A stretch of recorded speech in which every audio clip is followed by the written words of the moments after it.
We're going to go now to Deborah Berry. She's our colleague at USA Today who's been tracking the unequal impact of the coronavirus on communities of color. Deborah, thanks Mhm. so much for being with us. My first question is, first, like, how is it affecting minority groups? You had a story come out this weekend, last week. Right, right. And actually, it was a story a couple of weeks ago where we talked to a lot of experts about what kind of impact this might have on people of color. And much of them talked about, while every population is vulnerable, of course, what is particular about people of color is they're disproportionately impacted by some underlying health conditions, um, asthma, diabetes, heart disease, all those things that make them particularly vulnerable to the complications of coronavirus. So it's been a really tough situation. Yeah, there's new data coming out right now. We saw some stories out of the South and Chicago. Can you talk about what people are hearing early impacts are? Sure.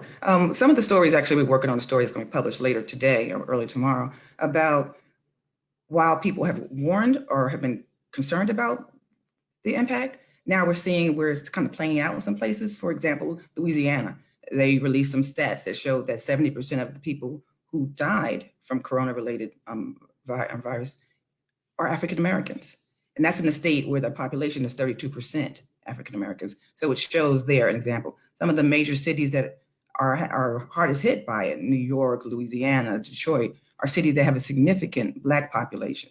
So while there were concerns about it and alarms raised about it, it's kind of showing up in some of the places that are actually releasing data, keeping in mind that a lot of places still aren't or haven't released data. Yeah, that brings, I want to bring up our colleague Ashley. She was talking for a minute about how are we tracking the virus according to ethnic identity, and it seems to vary from community to community. Yeah, from what I understand, there aren't a lot of states that have been releasing that. In New Jersey, they just started giving that data yesterday, and it's still pretty broad. I think we got Black, white, other, and Asian. So we don't know the Hispanic breakdown, and we only knew 50% of the cases. And these were of deaths, so we don't even know the cases at this point. So it looks like we're just kind of starting to get a snippet of that, at least where I cover the coronavirus news. So it'll be interesting to see if more states start disclosing that data.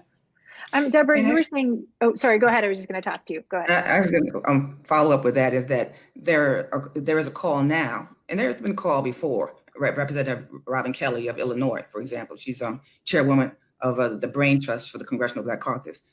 She and others, some members of Congress, have written letters to CDC and the HHS secretary, and even more recently, as of today, the NAACP and other groups have also raised alarm, calling for all these groups for the federal health officials to release data, but they're also calling for states individually to do it because they're talking about how important it is to have that data so they know how to respond.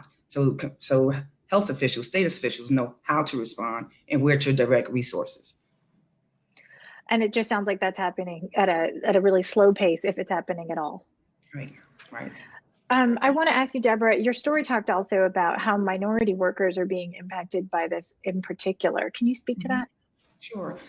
And many of the service industry jobs, they're disproportionately filled by people of color. And that includes some of the people who are going to work now. That would be the bus drivers, the people in transportation, the home health care folks. So those folks are vulnerable. Well, one, they're people of color and those health conditions, but they're also vulnerable because they're exposed or could be exposed. They are exposed and sometimes they're exposing their families. So there's a lot of ways where people, community are impacted both economically, both by the health disparities that already exist in our country. And so that's why a lot of these groups, civil rights groups, advocates, community groups are raising alarm to please pay attention to these communities who are already marginalized in many ways and who are particularly vulnerable. It sounds incredibly scary. So I'm going to ask one question that might have some good news to it, but I want to say, like, what's being done to support at-risk communities? Well, one of those things is one of those things these groups calling for all this attention or trying to bring attention to the needs of this community, calling for the racial data. Some groups have long before the coronavirus have been stepping up to try to address disparities, especially healthcare disparities, particularly faith leaders, churches. I did a story maybe a year ago about all these religious leaders coming, having this big conference in the church to talk about how they can do things in their church, whether it be stop serving fried chicken on Sundays, whether it be to turn the parking lot into a track so that folks could walk around. So groups have been stepping up along the way to do this anyway. I think now the sense of urgency is obviously right in your face, because the virus is affecting every community, and particularly the poor and the minority communities.